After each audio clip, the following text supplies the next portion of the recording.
भारत माता के नवनिहाल रंग गए पृष्ठ इतिहासों के, उनके लोहू से लाल लाल।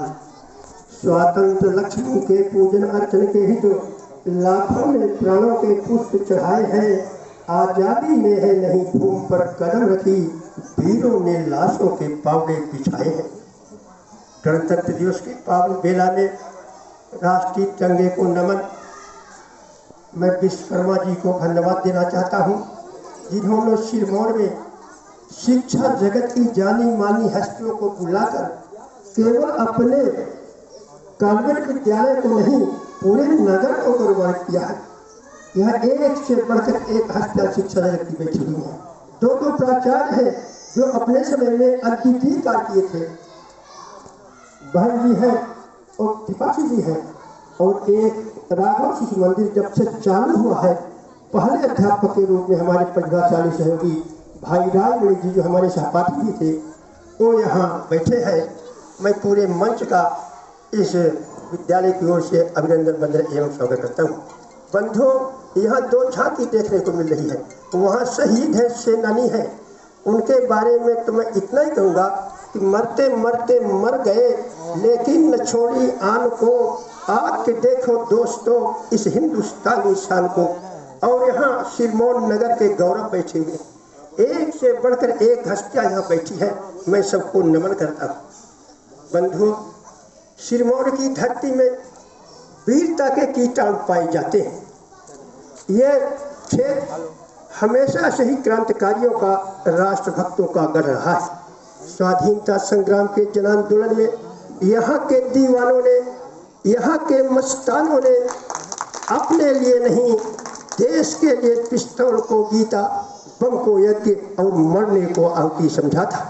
यहाँ के रणबांकुरों ने, यहाँ के सेनानियों ने अपने लिए नहीं, आजादी के लिए एक हाथ में गीता, दूसरे हाथ में केसरिया बना और मुख में वंदे मातरम कहते कहते हंसते हंसते फांसी के फंदे को चूमा था। तरुण यहाँ का गर्वीला, हर नारी जलती ज्वाला है, हर बच्चा अभिमन्यु यहाँ इज्जत पर मरने वाला है। यहाँ हजारों पदमनियाँ हैं, वीर यहाँ के मत वाले, आजादी की बलवेदी पर झूम झूम मरने वाले। बंधुओं, देश की आजादी के लिए यहाँ के लोगों को अपनी संतानों को दीवारों में चुनते हुए था, घास की रोटियां खाते हुए देखना पड़ा।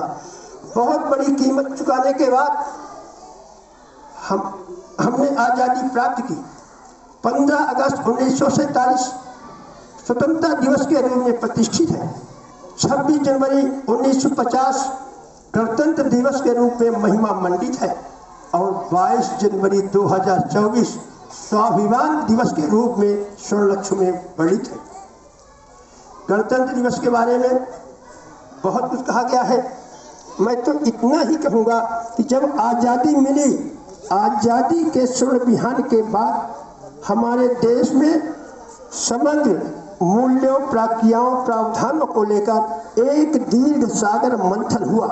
उसी मंथन से हमें अमृत का कलश संविधान के रूप में मिला।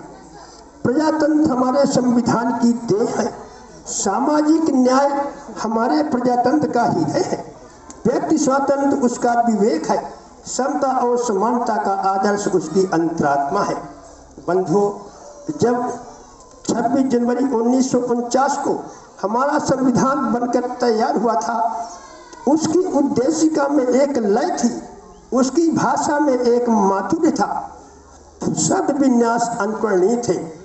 आज़ादी के 26 वर्ष बाद आपातकाल में धर्मनिरपेक्षता और समाजवाद, इन दो भ्रामक तत्वों को जोड़कर देश के साथ विश्वासघात किया गया है।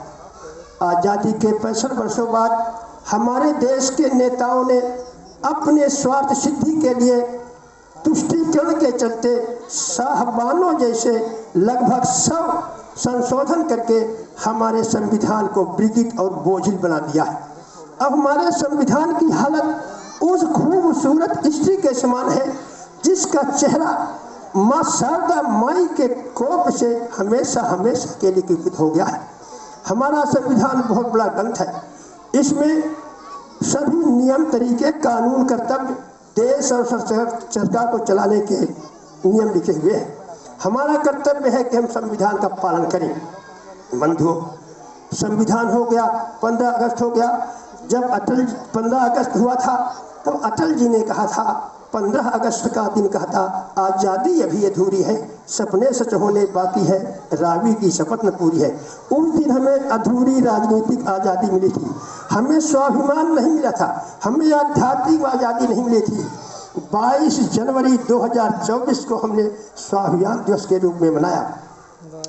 जब जनोंदोलन चरण सीमा पर था जन्मभूमि के लिए, तो विश्व हिंदू परिषद ने तय किया कि कोई बड़ी रथ यात्रा निकाली जाए ताकि जनमानस झूमे। एक रथ यात्रा सोमनाथ से अयोध्या तक की निकाली गई।